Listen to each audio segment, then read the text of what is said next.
என் இனிய தமிழ் நண்பர்களுக்கு புரிசெய்கிற சுந்தரின் அன்பான வணக்கங்கள். இந்த வாரம் பங்குச்சந்தைகள் எப்படி இருக்குது அப்படின்னு பார்ப்போம்.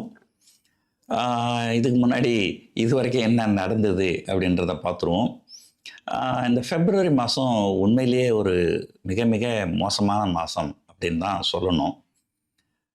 எவ்வளோ பிரச்சனைகள், எவ்வளோ செய்திகள்.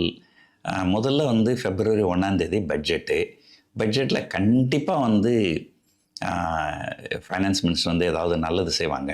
ஏன்னா பங்குச்சந்தைகள்லாம் ரொம்ப மோசமாக இருக்குது, பங்குச்சந்தை முதலீட்டாளர்களுக்கு ஏதாவது நல்லது செய்வாங்க அப்படின்னு எதிர்பார்த்தாங்க. ஒரு தடவை இந்த பட்ஜெட் அன்றைக்கி என்ன ஒரு டிவி சேனலில் கூப்பிட்டுருந்தாங்க. பட்ஜெட்டில் என்ன நல்லது நடக்கும் அப்படின்னு நீங்கள் எதிர்பார்க்குறீங்க அப்படின்னு கேட்டாங்க. நான் அப்போ என்ன பதில் சொல்லியிருந்தேன், இவங்க நல்லது எதுவுமே செய்ய வேணாங்க, இவங்க கெட்டது செய்யாமல் இருந்தாலே அதுவே வந்து ஒரு பெரிய நல்லது. அந்த மனநிலையில் தான் மக்கள் இருக்கிறாங்க இப்போது அப்படின்னு சொல்லியிருந்தேன். அதே போல் இவங்க நல்லது எதுவும் செய்ய வேணாம், கெட்டது எதுவும் செய்யாமல் இருந்திருந்தாலே போதும் அப்படின்ற மனநிலையில் இருக்கும்போது திடீர்னு வந்து செக்யூரிட்டி டிரான்சாக்ஷன் டேக்ஸ் வந்து கண்ட மெனிக்கு ஏற்றி விட்டுட்டாங்க. அன்றைக்கி மார்க்கெட் வந்து பெருமளவு கிராஷ் ஆச்சு. ஒரு கிட்டத்தட்ட ஒரு 1000 புள்ளிகள் அப்படின்ற அளவுக்கு கிராஷ் வந்தது பிப்ரவரி 1 2 உடனடியாக என்ன நடந்ததுன்னா, பிப்ரவரி 3 திடீர்னு எங்கேருந்து என்ன நடந்ததுன்னு தெரில, இந்தியாவுக்கும் யூஎஸுக்கும் ட்ரேட் டீல் வருது அப்படின்னு அனௌன்ஸ் பண்ணிட்டாங்க. அன்றைக்கி பார்த்தீங்கன்னா கிஃப்ட் நிஃப்டி 2000 பாயிண்ட் மேலே போச்சு. இங்கே ஆனால் 2000 பாயிண்ட் மேலே போகல, ஒரு 1500 பாயிண்ட் மேலே போச்சு. அதுவும் வந்து ஒரு 5 நிமிஷம் தான். ஒரு 5 நிமிஷத்துக்குள்ளார அது இறங்கி ஒரு கிட்டத்தட்ட ஒரு 1000 புள்ளிகள் அப்படிங்கிற அளவுக்கு மேலே இருந்தது. ஸோ பாருங்கள், ஒரு நாள் ஒரு கெட்ட செய்தி வருது, 1000 பாயிண்ட் இறங்குது. அடுத்த நாள் ஒரு நல்ல செய்தி வருது, 2000 பாயிண்ட் ஏறுது. சரி, அதோட முடிஞ்சுதான்னு பார்த்தீங்கன்னா, அதுக்கு அடுத்து கொஞ்சம் மார்க்கெட் நல்லா ரெக்கவர் ஆச்சு. உடனடியாக இந்த ஆர்டிஃபிஷியல் இன்டெலிஜென்ஸு அப்படின்னு சொல்லிட்டு ஒரு ஃபியர். இந்த ஆர்டிஃபிஷியல் இன்டெலிஜென்ஸ் வரதுனால ஐடி ஸ்டாக்ஸ்லாம் அடி வாங்கும் அப்படின்னு சொல்லிட்டு கண்டமேனிக்கு ஒரு நாள் வந்து இன்ஃபோசிஸ், டிசிஎஸ் எல்லாம் 7%, 8%, 9%ன்னு அடித்தாங்க. சரி, அது முடிஞ்சு அந்த ஷாக்லேருந்து கொஞ்சம் மீண்டு வரதுக்குள்ளார ரிசர்வ் பேங்க்கில் வந்து சில புது பாலிசிஸ்லாம் கொண்டு வந்தாங்க. அந்த பாலிசி படி இந்த புரோக்கருக்கு அவங்க ஃபண்டிங் பண்ணுறதுலாம் வந்து நிறைய ரெஸ்ட்ரிக்ஷன் கொண்டு வந்து அந்த பங்குச்சந்தை சார்ந்த, அதாவது broking companies, exchange, BSc, MCX அது எல்லாமே வந்து 10%, 15% அப்படி விழுந்தது. அது அடங்கிறதுக்குள்ளார அதெல்லாம் அடங்கி கொஞ்சம் மார்க்கெட் கொஞ்சம் ரெக்கவரி காமிச்ச உடனே இப்போ என்ன ஆயிடுச்சு, ஈரானுக்கும் அமெரிக்காவுக்கும் சண்டை நடக்கும் அப்படின்னு ஒரு பெரிய செய்தி வந்து பங்குச்சந்தைகள்லாம் ரொம்ப இது வந்தது. வெள்ளிக்கிழமை கூட பார்த்திங்கன்னா புட் ஆப்ஷன் ப்ரீமியம்லாம் ரொம்ப கண்டமேனிக்கு இருந்தது. 25,600 அப்படிங்கிற அளவில் நிஃப்டி ட்ரேட் நடக்கும்போது 24,000 புட் ஆப்ஷன் 1,600 பாயிண்ட் கீழே, அது 7 ரூபாயில் ட்ரேட் நடக்குது. 2 நாள். அதாவது என்னென்னா, திங்கக்கிழமையும் நிஃப்டி 800 பாயிண்ட் இறங்கணும், செவ்வாய்க்கிழமையும் 800 பாயிண்ட் இறங்கணும்.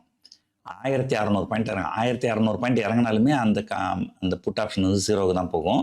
பட் அதை விட அதிகமாக இறங்கும். ஆனால் இது வரைக்கும் பார்த்தீங்கன்னா, ஈவன் ரஷ்யா யுக்ரைன் வார் வந்தப்போ கூட இப்போ நிஃப்டி வந்து 800 புள்ளிகள் இறங்கலை. இது வரைக்கும் எனக்கு தெரிஞ்சு நிஃப்டி வந்து 800 புள்ளிகள் இறங்கின மாதிரி எனக்கு ஞாபகம் இல்லை. அந்த பிப்ரவரி 1 கூட அன்னைக்கு இறங்கிட்டு மறுநாள் தான் இறங்குச்சு ஒரு 1000 புள்ளிகள். ஒரே நாளில் 800 புள்ளிகள் வந்து ஆனால் க்ளோஸ் டு க்ளோஸ் பேசிஸில் வரல. இருந்தாலும் பார்த்தீங்கன்னா 7 ரூபாய் ப்ரீமியம். ஸோ அந்தளவுக்கு ப்ரீமியம் போகும். வாலட்டிலிட்டி இண்டெக்ஸும் ரொம்ப அதிகமாக போய் ஒரு பயம், ஒரு ஃபியர் வந்து இருந்தது.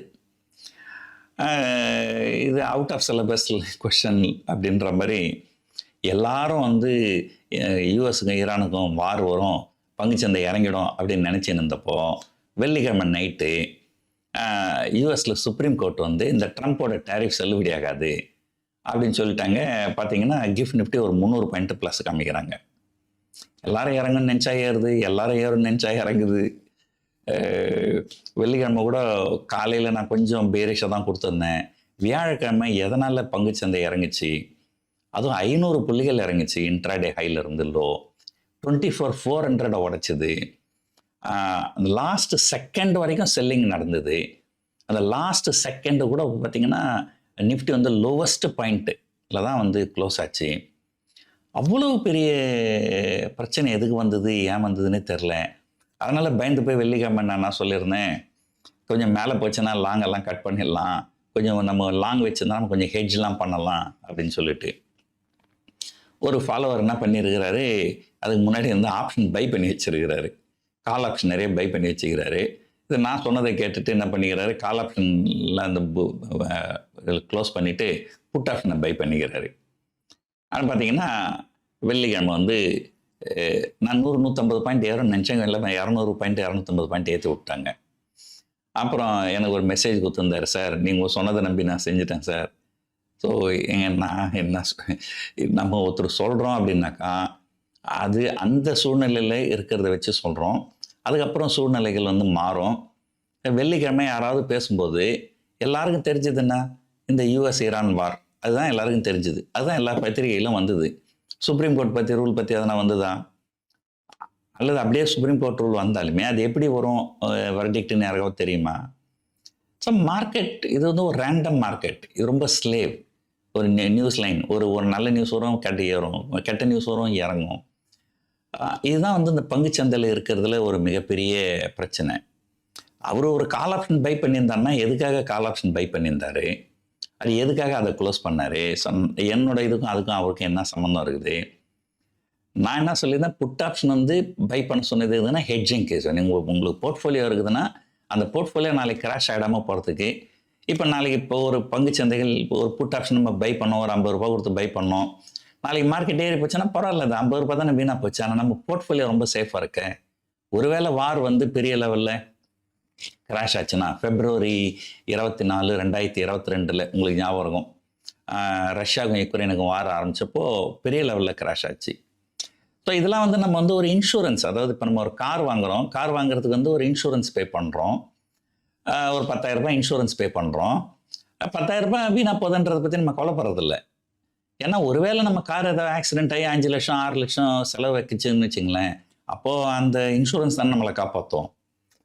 ஸோ அதாவது இன்சூரன்ஸுக்காக பை பண்ணுறது வந்து தப்பு இல்லை.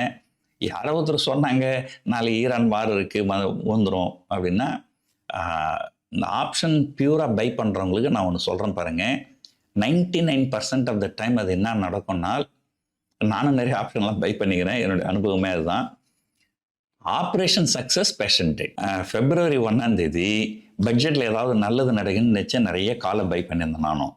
அது என்னாச்சு, எஸ்டிடி ஏற்றி விட்டாங்க, மார்க்கெட் கிராஷ் ஆச்சு, கால் பை பண்ணதெல்லாம் லாஸ் ஆச்சு. நான் பரவாயில்ல லாஸை புக் பண்ணிட்டேன்.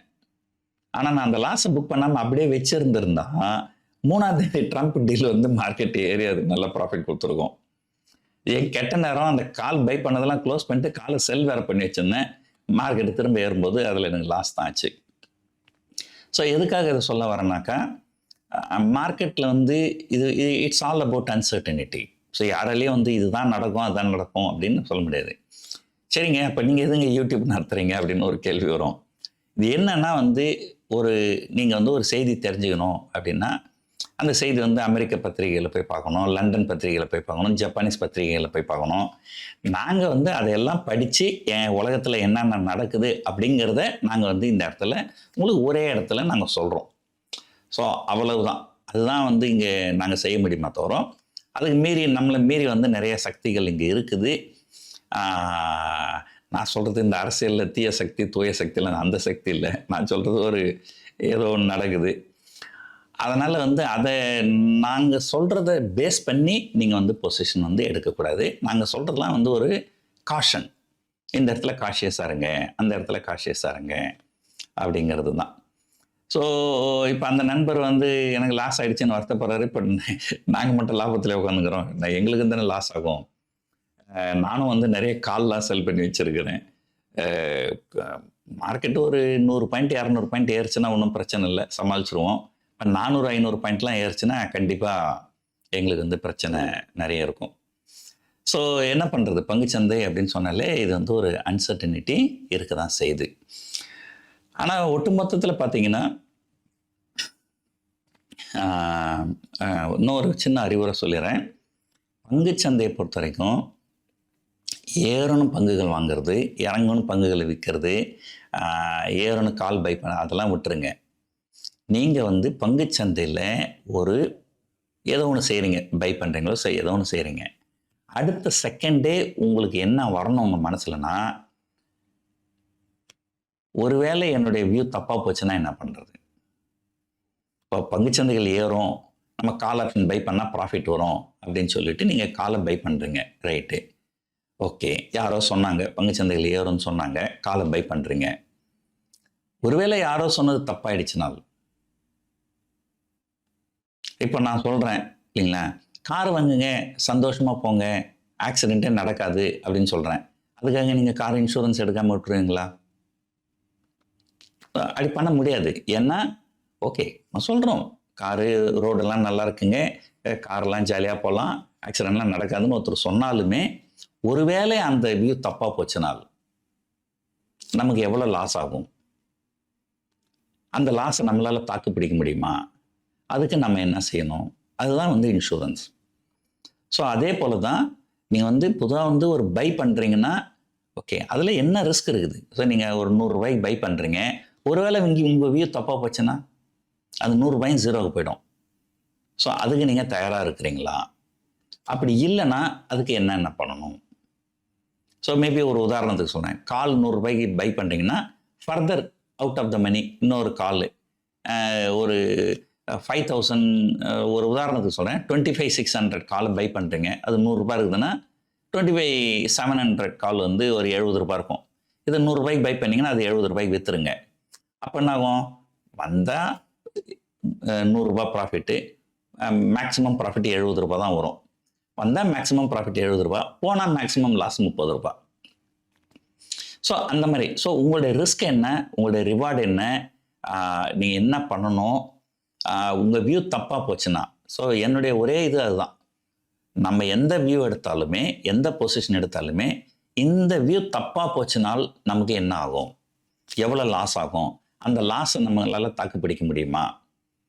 ஸோ அதைத்தான் நீங்கள் வந்து முதல்ல இந்த இடத்துல தான் இந்த ஹெட்ஜிங் அப்படிங்கிற கான்செப்ட் வருது. அந்த ஹெட்ஜிங்ன்ற கான்செப்டை தான் நாங்கள் வந்து ஒர்க் ஷாப்பில் நாங்கள் நிறைய முக்கியத்துவம் கொடுத்து நாங்கள் சொல்லிக் கொடுக்குறோம் கிளாஸில். ஸோ ஹெட்ஜ் பண்ணணும். ஸோ ஒரு உதாரணத்துக்கு சொல்கிறேன் பாருங்கள். இப்போது என்ன பண்ணுவாங்க, சிலர்லாம் நிறைய பேர் இருப்பாங்க, ஒரு புல்லிஷ் வியூ எடுத்து நிஃப்டியில் லாங் போயிருப்பாங்க. ஆனால் ஒருவேளை இந்த யூஎஸ் ஈரான் வார் வந்து தொலைச்சதுன்னா என்ன ஆகும்? வந்து தொலைச்சோன்னா மார்க்கெட் கிராஷ் ஆகும். மார்க்கெட் கிராஷ் ஆகும். ஆனால் என்ன ஆகும்? யூஎஸ் ஈரான் வார் வந்ததுன்னா கோல்டு விலை ஷூட்டப் ஆகும். அதனால் என்ன பண்ணுவாங்க, அங்கே நிஃப்டி ஃபியூச்சர் பை பண்ணும்போது கோல்டு ஃபியூச்சரும் பை பண்ணி வச்சுருப்பாங்க. அப்போ என்ன ஆகும்?